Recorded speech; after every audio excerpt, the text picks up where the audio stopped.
Basically, everything that the opposition team has told us was symmetric. All of the harms about the black market, about the poor being exploited, these are symmetric. But do you know what conveniently is saliently not symmetric? And that's the idea that the black market critically undercuts the poor people. On our side of the house, you have a regulation where there's going to be a fair amount of pay that goes to people who sell their organs. This doesn't occur on the black market. Note that this is the only opportunity for the opposition team to be able to sell their organs. They are going to have no money given to them. That is because the black market is, yes, exploiting them to sell at a very high price while they purchase for a very low cost. That is something opposition has to address in their next speech. Okay, 2 points of contention for the House today. First, will the poor people be exploited? Second, what does general health for the society look like? The first thing that they tried to tell us was that obviously that poor people are, going to sell away all of their organs. I've got a few responses to this. First, there is obviously going to be increased amounts of education for people because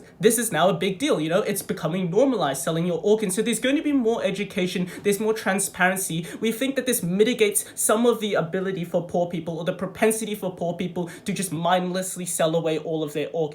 But second, there's going to be a huge amount of monitoring and regulation. While I'm here, I'm going to clarify what we mean by regulation. So first, private sale is literally you selling to this international organization that is funded by multiple governments around the world, obviously because this is a very vulnerable thing, selling your organs. So governments are going to be in support of funding, in support of helping this organization reach the many parts of the world, even if they can't, even if they can't reach all parts of the world. This is symmetric on their side of the house, that harm still exists for them. So given that there's going to be more monitoring and regulation of the black market, we say that our side of the house is likely to have better sales of organs and a more healthy sale of organs. Third, that unhealthy poor people who are so stricken by poverty cannot sell their organs because we told you, you have to be healthy, you have to be checked by your physician. And even if it's not a specialist who's checking up on you, your GP can tell if you're critically underweight and you can't give away your organ. We think that still is good for our side. 4, we told you about that work scenario from Chris right at the beginning. Not every poor person is going to immediately want to sell all of their organs away because they know, like the opposition team said, that there's going to be a lot of time that you have to take away from work to recover. They can't do that. The trade-off isn't actually as big as opposition wants you to believe. Second, they tried to say that poor people are less likely to access all of these organs. I've got a few responses to this as well. First,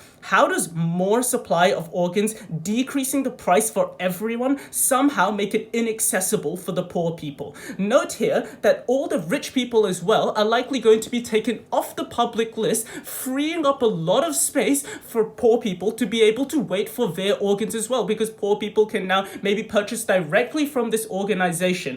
It is incredibly important then to say that the hospitals can still purchase these organs. The only response they gave to us here was that it'd be too expensive for the hospitals anyways. No, it wouldn't be.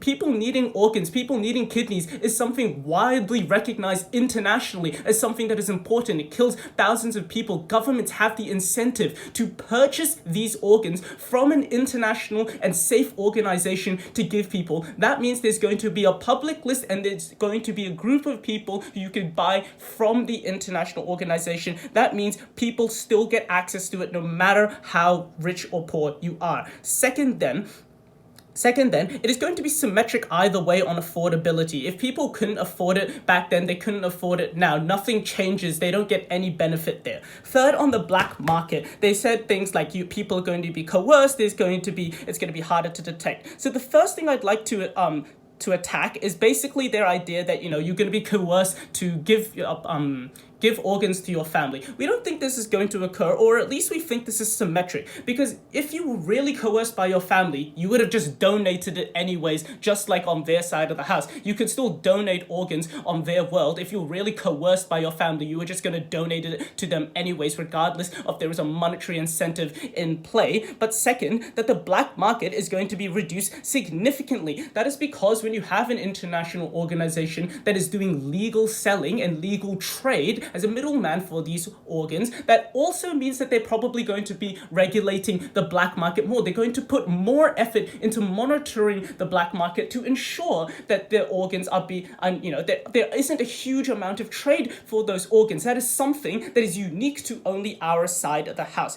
But even if the black market is still going to exist, we say that it's going to be significantly cheaper for people to actually go use the legal way and method of selling your organs, because the black market is going to try sell it to you for an incredibly low price. So people who are poor, people who are trying to make as much money possibly because they know that their organs are really, really valuable, are going to do it the legal way. So that already mitigates all of the stuff about the black market that they've tried to tell you. Any other harm that I haven't covered is literally just symmetric for both sides of the house.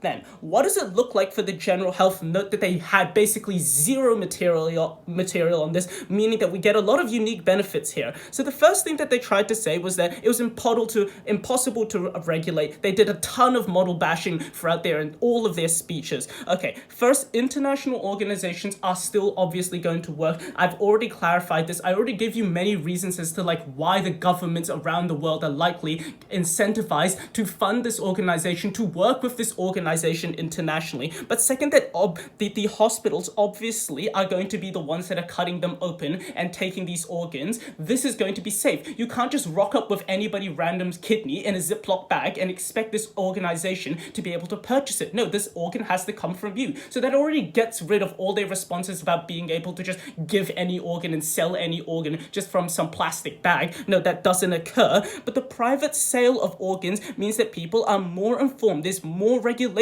This is going to work. Now, I want to then respond to Sai's split about why people are not likely to make donations. 3 responses to this. First, that people are still altruistic and they still would have done it. The people who are altruistic on their world and would have donated still exist on our world and probably care to an extent not about the money. Yep, I'll take that.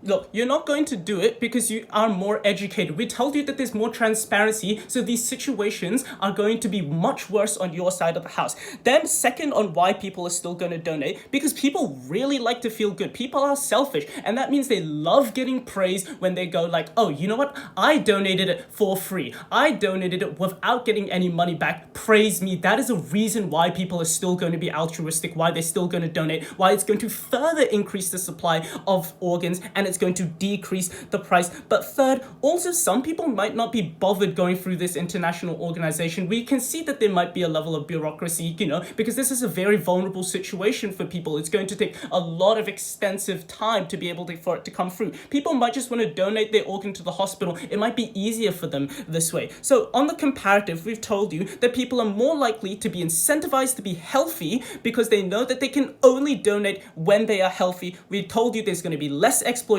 So proud to propose.